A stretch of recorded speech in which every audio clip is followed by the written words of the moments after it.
And now, after our last two sessions, where we will focus on the consumers and their evolving behavior.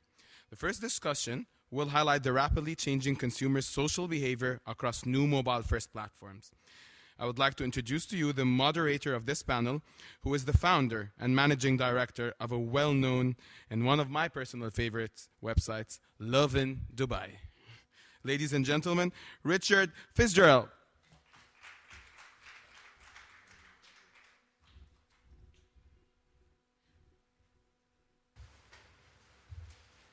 So hi everyone, how are we all?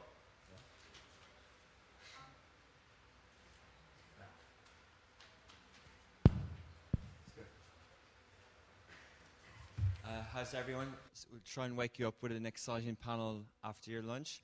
As the topic while you're here today, this talk is about mobile-first platforms and consumer behavior, how they change.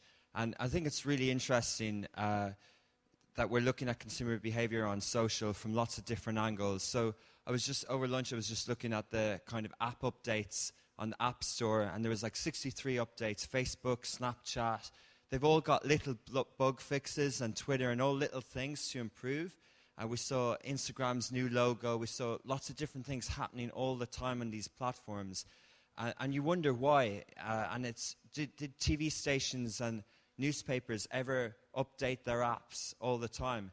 And the reason they're doing it is to stay on top of how consumer behavior is changing. Some of them are leading consumer behavior. Some of them are, with this data, they're leading the change. But consumers are, they really are kind of changing what's happening online. It's a lot driven through mobile. So my background in the last 10 years, I've worked with social media in agencies. So we've always been platform agnostic. We've never we've always recommended the right platform for the device. And always interested to see what's happening on the different platforms, and especially lately with what's happening in the mobile space. But I'm actually really interested to listen to two of our speakers here today. So we're lucky that both have traveled far to be with us.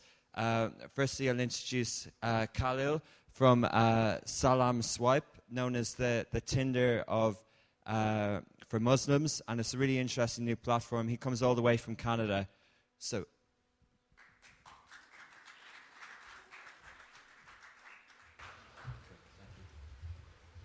And also joining us on stage is the founder and CEO of Snaplytics, Cilius, all the way from Denmark.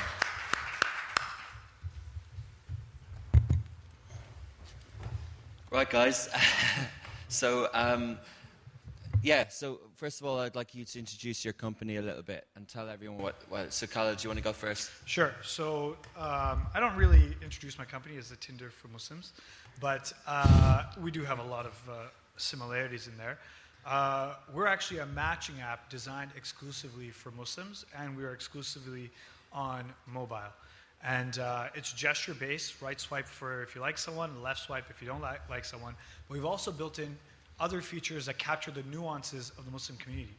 So things like you can filter people based off of their religiosity and their denomination, or no denomination. So for example, if they were a non-practicing Sunni Muslim or someone who just identifies as just Muslim, you can do that and filter that way. And then also you filter on age and distance. And we've also built in a Incognito Mode, which hides you from your friends and family. So we take your Facebook friends and we remove them so you won't see them. Because as every Muslim knows, we're all looking, but nobody wants to be seen looking. That is smart. Holy crap, that is smart.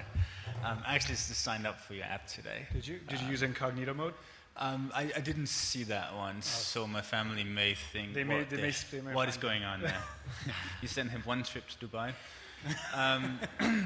Anyways, I'm Thomas. I'm the co-founder of Snaplytics. In short, Snaplytics is a marketing suite for native Snapchat channels.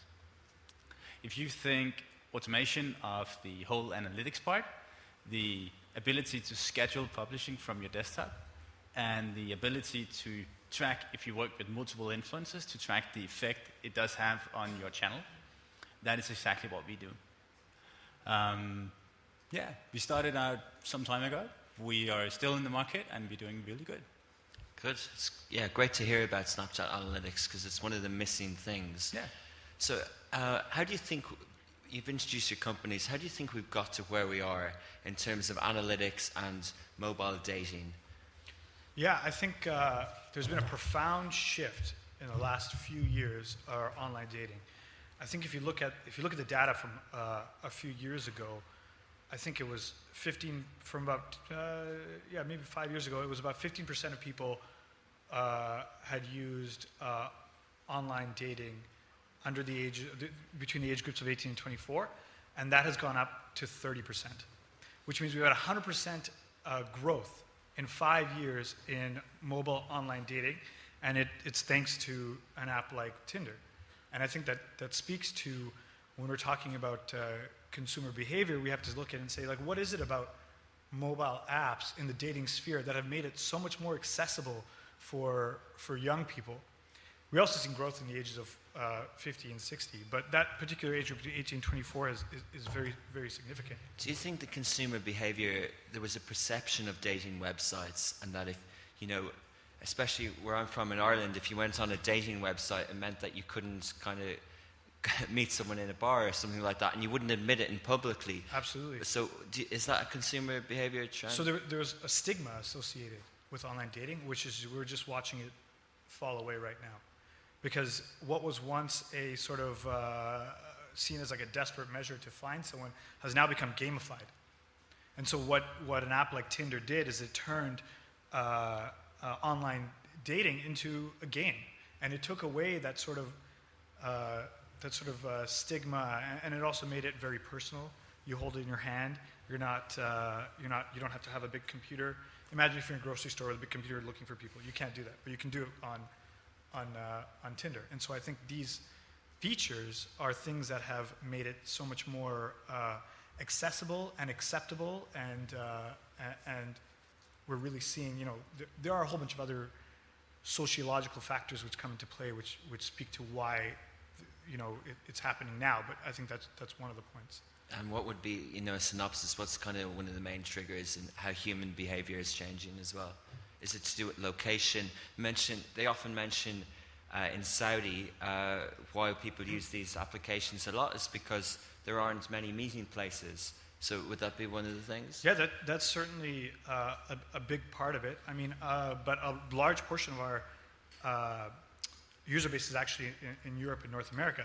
But you're absolutely right to say that there's not a lot of meeting places. I think, this app comes out of my own experience, where it's considerably much easier for me to find someone outside of my community than within my community.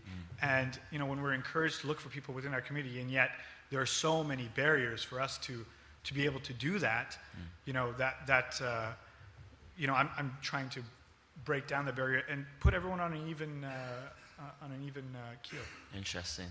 And Thomas, how, do you have anything to add to that? And how going back to the question as well, how have we got to where we are in analytics? Like, data is a big play at the moment.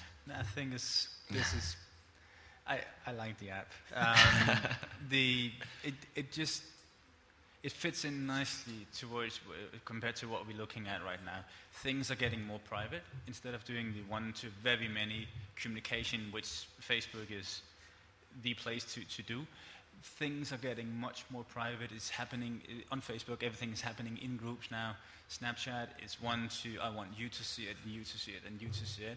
Just like you have one big app, everyone could be at, but still, I like the approach of having something very niche, just for me, just for my audience. So Snapchat is known as, the valuation is amazing for a company that, I think they've turned down 3 to 5 billion bids, but they're up there at about 16 or 20 billion valuation, yet they haven't made any money. I think 50 million last year or something. So based on the analytics that you have, can you justify that?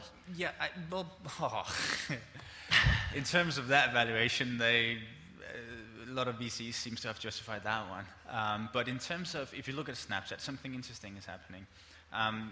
We do count the number of followers you have on Snapchat by unique username.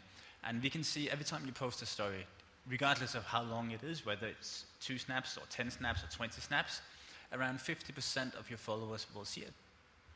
It means you can actually gauge those eyeballs for 2, 3, 4 minutes.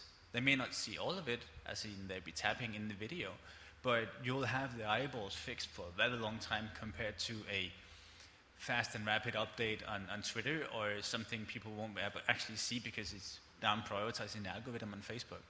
Being on Snapchat enables you to actually have a dialogue with your audience and your followers, which the other social media networks may not be that good at.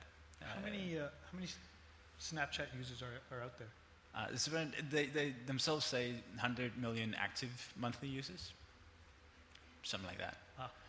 Mainly, I mean, lots of them are in the States. There were some leaked numbers a week ago from the pitch deck they raised the current round on, and I think Europe was 38 millions, and the States were around 45, I think.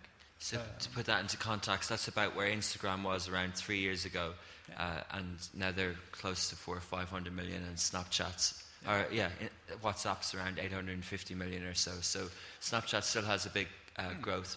But if you look at it, how many apps do you have on your phone which you use for a long period of time every day? You can't have more than 4 or 5 apps when you actually do that. Which 4 or 5 apps is that going to be? It's likely going to be your mail plan. It's likely going to be Facebook because that is where you have your groups and your invitations for various sorts. And then you may be looking at pictures on Instagram. What else are you looking at? Salaam Swipe. Salaam Swipe, obviously. If you happen to be in that audience, you will be looking at Salaam Swipe every single day. Yeah. And then probably Snapchat. Yeah. So just having basically in terms of, you can make loads of apps that can do something similar or slightly tweaked, but still, you need to have that share of time. Yeah, and they have that at the moment, so that's probably why they have the valuation they have. They could add some sort of revenue stream saying advertising, filters, etc., and they likely will successfully at some point of time. So both of you are seeing consumer behavior changing, both in the dating space and how people are messaging in a private way. How are brands seeing this? Do you think they're seeing it? Do you think they have access to insights and trends and data that you have? And are they reacting in the right way, in your opinion? We see. Sorry. Yeah, go ahead. We see. We cater for a global audience, so we just see huge difference in terms of what region it's from. When we look at Europe, anything but Germany actually, they are somewhat slow to adopt as a brand, Snapchat as a channel. If we look at the US, completely opposite. Everyone, if you're a brand in the US, you want to be on Snapchat. South America, huge as well in terms of just being very native digitally. And then the whole Middle East here is just, the amount of Snapchatting going on here is tremendous. So it's just very much depends on the region in terms of how brands are interacting with the new channels. What's the kind of best example you've seen, if there's one that you'd pick out that you think is a good way of doing it, talking about the native or the Discover platform? It's actually, they're not on a platform anymore. They just left recently. I feel sad to say that, but it was a very small boutique. It was a fish and chip shop in Glasgow. Okay. But he liked the analytics part of it, apparently. He didn't need it, but he liked it. He did he did snaps and story updates every time he has fresh battered fish and fish and chips coming out of the frying. So something simple and native. It was that simple, and then a line would queue up outside. Wow. But you didn't have an algorithm or anything you need to prioritize in. It was now, just now. Wow. Not in a minute, now. It's like a pop-up shop. Yeah, exactly. I mean, Snapchat and similar to that gives you the ability to actually be in a dialogue now and do something instant. Is a near-live media, which the others are not. Those are algorithm-based. This is near-life. Interesting. And Khalil, what would you say around that as well? Around brands? The interesting example of the fish and chips is that it's user-driven, right? So the brands seem to be a bit later to this, just like they were on Facebook, etc., etc. But now that everyone's publishing video on Facebook, on YouTube, on Twitter, I guess why aren't they doing it more on Snapchat? But also in the kind of dating space, is there opportunity for brands? Oh, absolutely. I mean, I think brands are. I mean, if you look at the major, there's the Match Group, which is the major organization, the titan of the dating industry, and of which Tinder is a part. Yeah, AAC is the parent company, and they're a part of it. Actually, I think that they were partially acquired or something like that. But I think that these brands were unable to transform themselves quick enough, and I think maybe because they're older brands, they're doing things in a certain way, and so they've resorted to acquiring, and to find the next thing to. But these other apps like Tinder, because they normalize, or Tinder, Salaam Swipe, or what, all these different new apps that come, because they normalize online dating in a way that was never normalized before. I think they act as a feeding ground towards these other websites. Yeah. It's interesting you say that, and what kind of what's coming next, and in your experience on those platforms, and I mentioned at the start all the feature updates. How much is data-driven changes within a platform? How much, we say that consumers are dictating the behavior shift, but how much are platforms and apps as well changing how we consume media? I think we're consuming media considerably quicker and more extensively than ever before. I mean, when I wake up in the morning, the first thing I do is go on Flipbook and read all the news that happened while I was asleep. And I probably do that 4 or 5 times throughout the day. And so the amount of information that I'm consuming is to a point where it's unprecedented in history, of course. So I think that presents a lot of opportunity, and it shows sort of where we're going. And when we spoke yesterday, you mentioned that there'll be a new iteration of your application.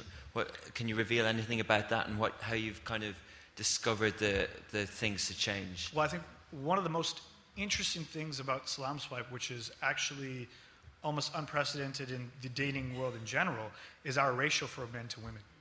And so in the dating world in general, it's normally a 60% male and a 40% female ratio. But on Salaam Swipe, it's actually the opposite. There are more women on Salaam Swipe than there are men. Yeah. But where there are women, men will follow.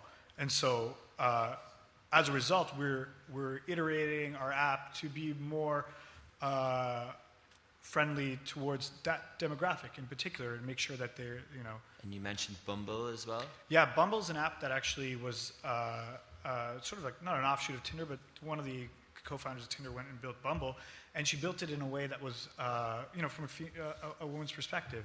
And so one of the main features of that is that when you match with someone, the woman has to message first before the man.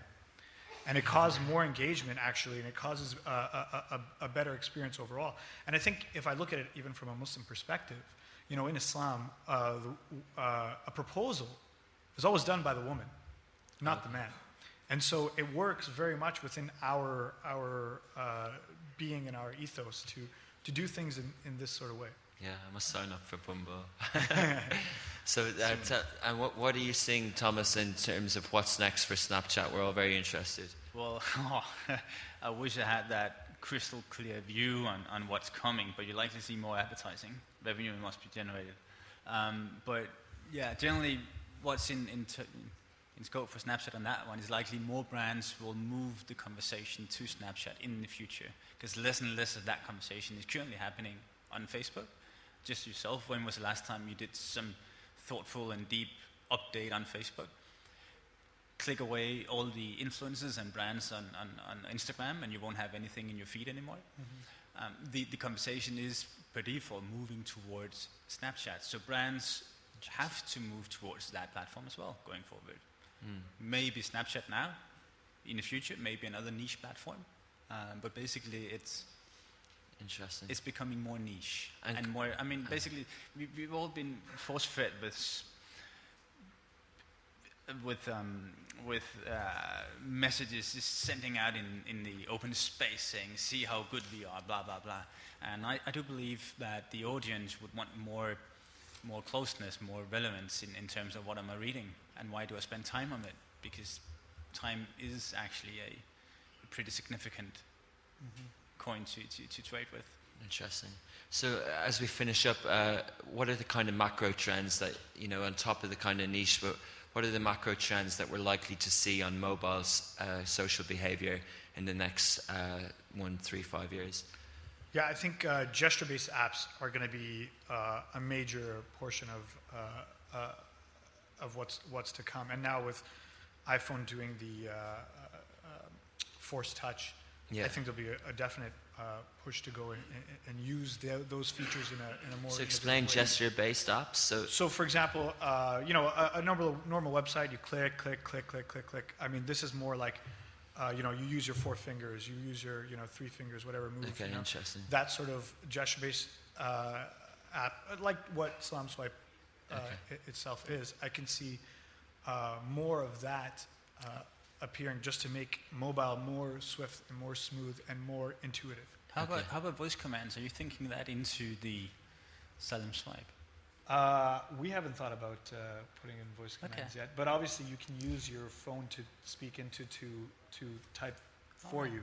Yeah. But that's an interesting point. That it's just, I mean, if you're driving and and chatting at the same time, or you just happen to be moving around people with a headset. on Salaam Swipe are so good looking that I don't want to distract people when they're driving. So. No, that's true. We may have some good pictures already, right? Well, thanks very much, guys. And sadly, we're out of time. It'd be interesting to talk about this for much longer. But thank you, Thomas and Khalil, for their contribution today. Thank you.